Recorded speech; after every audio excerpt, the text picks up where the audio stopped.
O que acontece quando nossa mensagem mais alta ao universo finalmente se cala? Nos aproximamos do momento em que os geradores da Voyager falharão, deixando-a derivar como um cadáver de metal em direção à estrela Gliese 4145.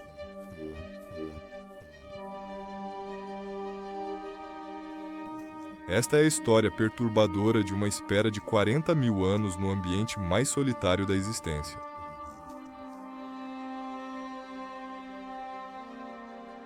O sinal está quase extinto. Não porque algo deu errado, mas porque algo funcionou perfeitamente por tanto tempo, em condições tão hostis, que a máquina simplesmente esgotou seu tempo. Agora, os últimos instrumentos da Voyager 1 estão sendo desligados um por um. Não por falha, mas por mãos humanas. Engenheiros do JPL tomando as decisões mais silenciosas e definitivas da história da exploração espacial.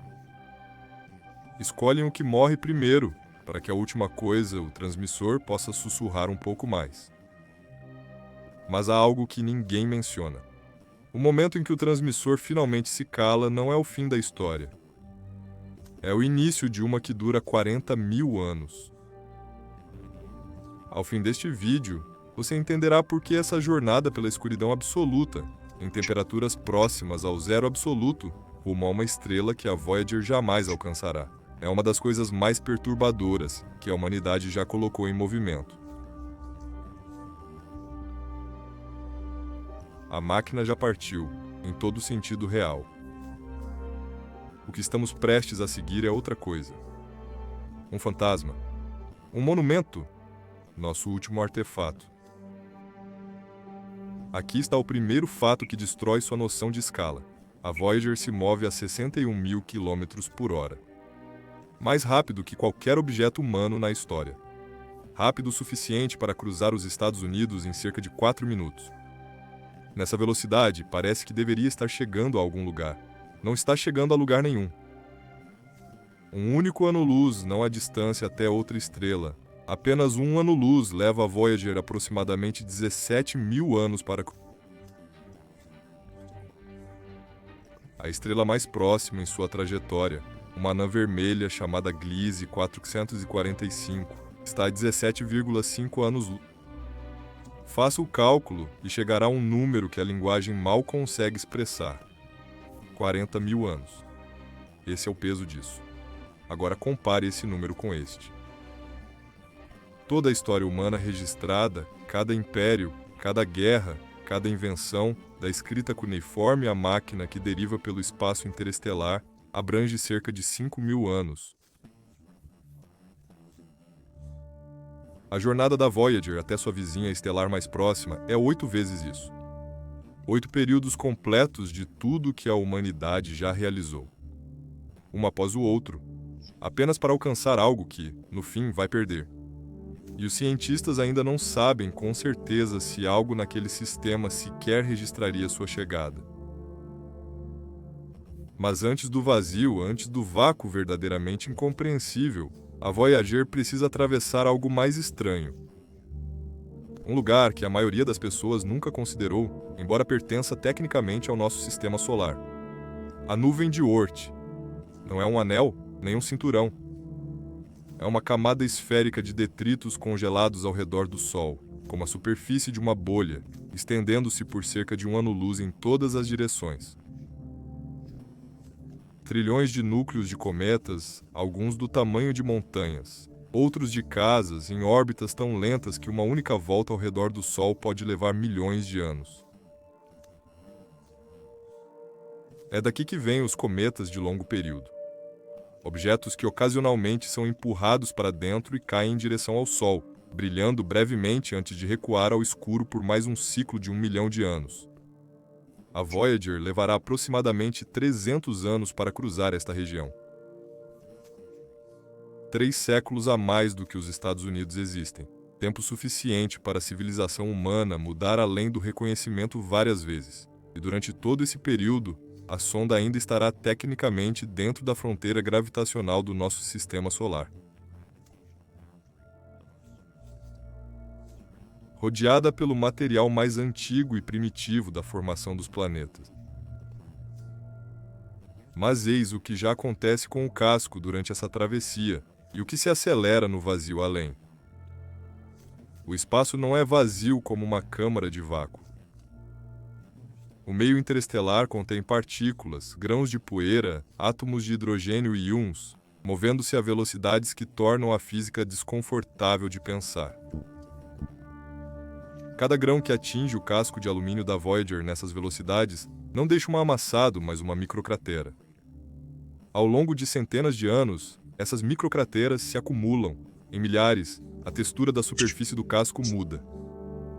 Em dezenas de milhares, o que era uma superfície aeroespacial lisa torna-se algo que parece ter sido jateado pela própria universo. O disco de ouro, aquele disco de cobre banhado a ouro com os sons da Terra, imagens da vida e saudações em 55 idiomas, foi projetado para durar 1 bilhão de anos. O banho de ouro foi escolhido especificamente por sua resistência à corrosão e interação química. Os engenheiros que o construíram não estavam sendo otimistas. Calcularam com base nos melhores modelos de densidade de partículas interestelares e fluxo de radiação disponíveis. Podem estar certos, mas esse cálculo tem uma condição que nunca é declarada com clareza suficiente. A sobrevivência física do disco e sua legibilidade são duas coisas completamente diferentes. As ranhuras físicas podem durar, mas as instruções para decodificá-las, gravadas na física do hidrogênio, o elemento mais comum no cosmos, a Moergibon, permanecem interpretáveis por quem eventualmente as encontre, uma questão sem resposta que possamos dar agora. Na escuridão além da nuvem de Oort, algo começa a acontecer à sonda que nenhuma engenharia poderia impedir. O zero absoluto é menos 273 graus Celsius. Não é simplesmente muito frio. É o ponto em que o movimento molecular se aproxima da imobilidade, o limite da possibilidade termodinâmica. O espaço interestelar profundo, sem fontes de calor estelar, se aproxima desse limite. Nessas temperaturas, o alumínio não apenas congela, mas sua estrutura cristalina se transforma. O metal torna-se frágil de um modo que não é a temperatura ambiente, propenso a fraturas sob tensões que não causariam dano algum em ambiente mais quente.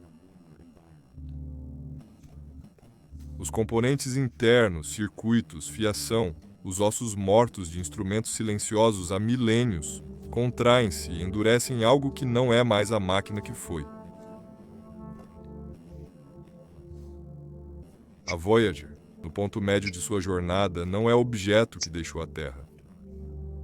É um artefato congelado de uma civilização que pode ter mudado além do reconhecimento. Uma relíquia à deriva onde o Sol, nosso Sol, é apenas mais uma estrela fraca, indistinguível a olho nu das 100 bilhões de outras na galáxia.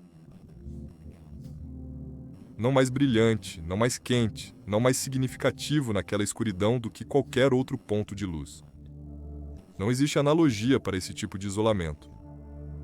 A experiência humana não contém referências para senti-lo. Podemos enunciar os números. Não conseguimos realmente assimilá-los, mas a sonda não precisa senti-los. Ela simplesmente segue em frente.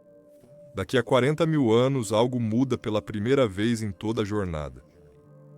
Uma fonte de gravidade, fraca mas real, começa a exercer sua influência.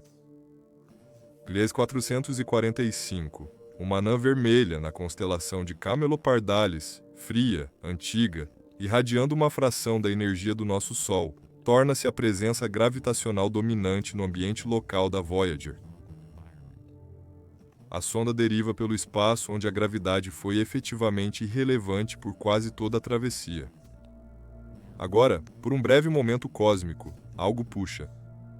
Não o suficiente para capturá-la, não o suficiente para desviá-la significativamente.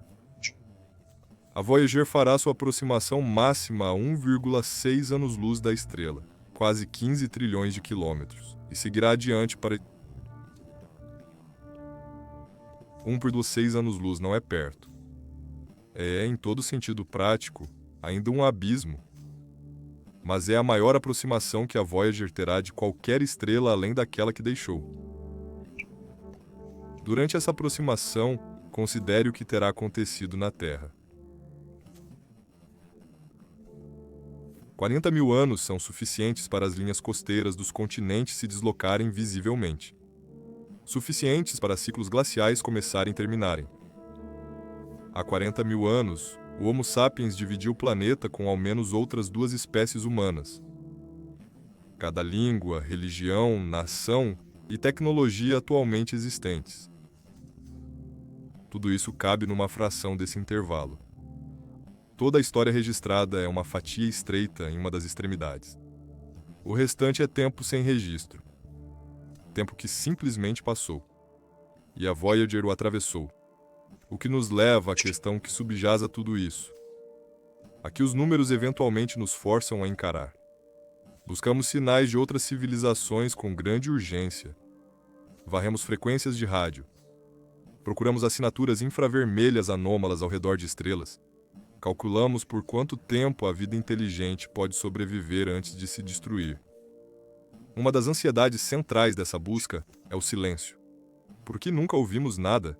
Onde estão todos? A Voyager reformula essa questão de uma direção que poucos esperam. Se desaparecermos não como previsão, mas como possibilidade, como tudo eventualmente termina, a Voyager se torna algo que o universo nunca teve antes, até onde sabemos. O artefato de uma inteligência extinta. Um objeto físico carregando informações sobre uma espécie que não existe mais, movendo-se por uma galáxia sem razão particular para notá-lo. Já fazemos ao cosmos o que tememos que o cosmos nos tenha feito e enviamos um sinal para o escuro, esperando que algo o encontre, sem saber se o remetente ainda existirá quando ele chegar. O disco de ouro foi criado para nos apresentar. Não foi feito para a possibilidade de ser a única coisa que restaria para nos lembrar. O transmissor está se apagando. Os últimos instrumentos já estão inativos, ou próximos disso. Entre agora e os próximos anos, o sinal final fará sua jornada de 22 horas por 22 bilhões de quilômetros. E será isso. Mas a sonda continua em movimento. Não precisa de energia para derivar. Não precisa de instruções. A física a conduz agora. A mesma física que a conduz desde 1977 e que a conduzirá por mais tempo do que nossa civilização existe, numa escala que não conseguimos processar emocionalmente. Daqui a 40 mil anos passará perto, em termos cósmicos, de uma estrela vermelha e tênue. E continuará avançando por uma galáxia que terá girado visivelmente em seu próprio eixo. Por estrelas que ainda não têm nome, porque as culturas que as nomeariam ainda não nasceram. Existe uma palavra para um objeto que carrega memória além da vida da mente que o criou. Geralmente o chamamos de monumento, mas monumentos ficam em um lugar. Estão ancorados ao solo da civilização que os construiu. Erodem com o tempo e são redescobertos ou esquecidos na mesma terra. Voyager é um monumento que se move, que não pode parar, que sobreviverá ao solo de onde foi lançado, à língua em que foi nomeado e a todo ser vivo que já conheceu seu nome. O silêncio, quando chegar, não significará que desapareceu. Significará que não conseguimos mais ouvi-la. São coisas muito diferentes. Mas aqui está o fio que deixo aberto deliberadamente. Porque é o que deve acompanhar você ao sair deste vídeo. Anãs vermelhas como Gliese 445 são as estrelas de vida mais longa do universo. Enquanto nosso Sol se esgotará em cerca de 5 bilhões de anos, uma anã vermelha de tamanho suficiente pode queimar por trilhões. Se há planetas lá, e ainda não sabemos se há, a vida nesses planetas teria escalas de tempo que não conseguimos imaginar. E em 40 mil anos, um artefato congelado nosso passará pela vizinhança solar exterior deles. Se algo estará lá para vê-lo, e se algo que o veja entenderá o que é. Essa pergunta não tem resposta que possamos dar. mas é, silenciosamente, uma das mais importantes que nossa espécie já fez por acidente. O que construímos depois, o que enviamos após a Voyager, e se enviamos algo, essa é outra história.